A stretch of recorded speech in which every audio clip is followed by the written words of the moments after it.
world! So today I'm going to talk to you about something that I end up talking about with a lot of people, and that is myths about spiders or arachnids in general. Just gonna call them spider myths. Now, most of these are ones that I have heard a lot, and I just need to debunk right now. And then there's going to be a couple that I think are just plain funny. So enjoy this edification experience. We've all heard of them. Camel spiders. Those horrible, terrible, can run at like 25 miles an hour, screaming like a banshee after the soldiers in Iraq. Right. Most of this started on the internet because of this picture. Kinda freaky looking, huh? Well, first fact. Those are two camel spiders. They're kind of latched onto each other for some reason. And another thing, that's a camera trick. Camel spiders are about 5 centimeters long. Not kidding. They're really pretty small. And they can't run at 25 miles an hour. And they're not spiders. In fact, they belong to a family called sulpigudes. And think mock scorpions. They're not scorpions, they're not spiders, they're these funny little things in between. Are they strange looking? Yes. Are they my favorite form of arachnid? No. But can they run at 25 miles an hour after a soldier and scream like a banshee? Absolutely not. Highest recorded time of a sulpigude running is 10 miles an hour. Lowest, 1. So it can range, but 25 miles an hour, no. Here's another myth that I think is sad about these guys. It is said from the Gulf War soldiers that these guys can bite you and anesthetize the area while you're sleeping and rip off chunks of flesh. Mind you, anyone who says they've told that story, can they give a specific rank, serial number, and name of the soldier it happened to? No, they can't. It's always a friend, and that friend will always be one friend away if you try to follow a chain. They have sulpigudes actually don't have venom at all. That's not how they hunt. They lack venom completely. So anesthetizing soldiers, really? That's too far-fetched. And just so you know, here's what one really looks like. Pretty tiny, huh? That's full grown, and that's on a man's hand in his thumb crook. Doesn't look like something that's going to chase after me and rip my flesh off, in my personal opinion. Here's another one. Tarantulas can jump 3 to 4 feet, which would be about a meter if you're not in the States. If a tarantula were to jump or fall from that distance, it would likely be seriously injured, maybe even killed. Tarantulas are too big and too fragile to let that happen. Now, can they lunge 3 to 4 centimeters while hunting? Absolutely. Helps them catch their prey. I've seen my own tarantula do it. She lunges. She doesn't jump. She's incapable of jumping. Their bodies aren't created that way. They're not like jumping spiders. Another one. All spiders crawl out of their skin before they die. Well, first off, it's not their skin, it's their exoskeleton. And spiders, yes, do molt their skin or exoskeleton, but they do it more frequently than just before they die. In fact, when they're juveniles, tarantulas can molt up to every month. Now, the whole before they die thing, I've also heard a spin-off of this that only brown recluse shed. No, they all do it. All of them. It's how they grow, it's how they survive. Now, occasionally one hears something about a 10-legged spider or a one-eyed spider. Well, spiders don't have 10 legs. They can't have 10 legs. They would cease to be arachnids at that point. However, I would assume that this misconception comes from a specific breed of spider. I can't quite remember what it is, but it has very long pedipalps. It could be mistaken as legs.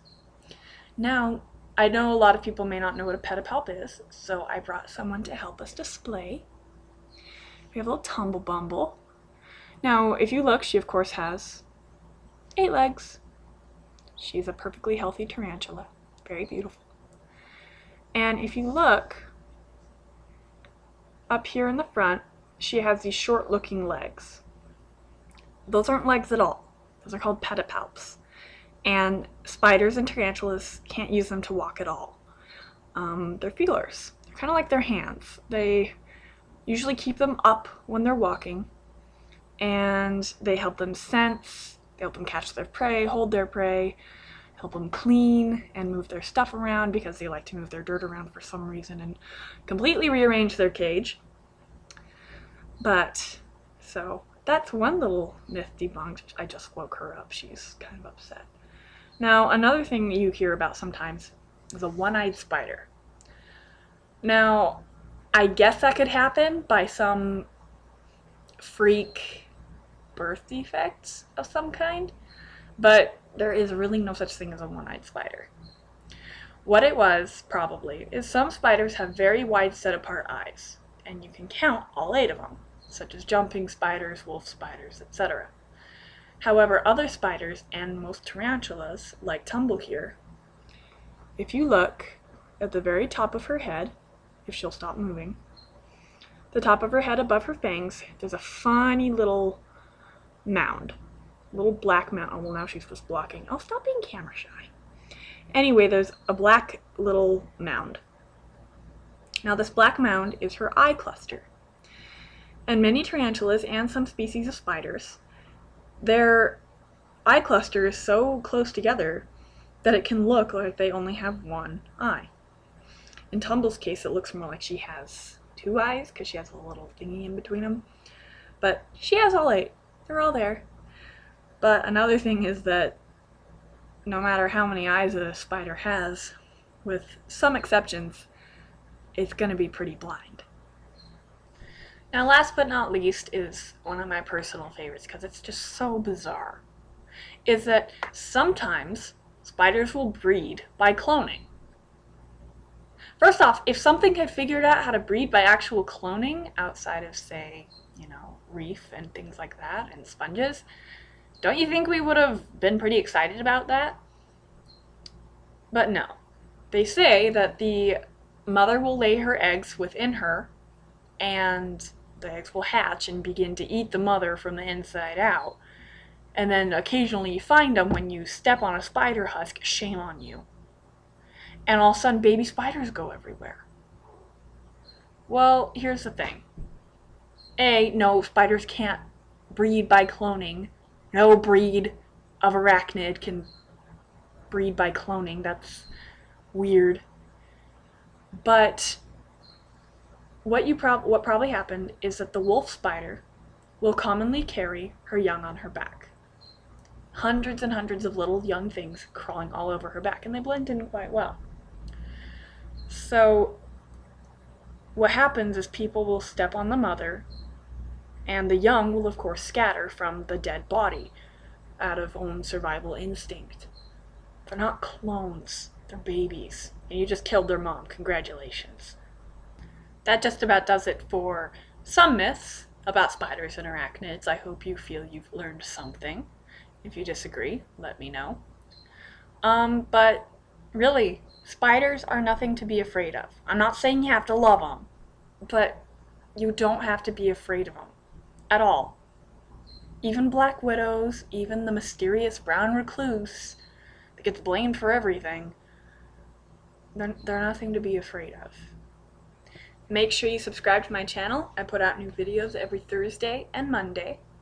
And I also have a blog that I keep up, and a Twitter, which I will post in the description. You can follow me there.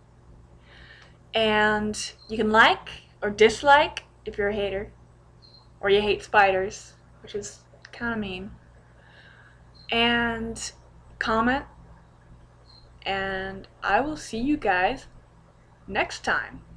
Bye.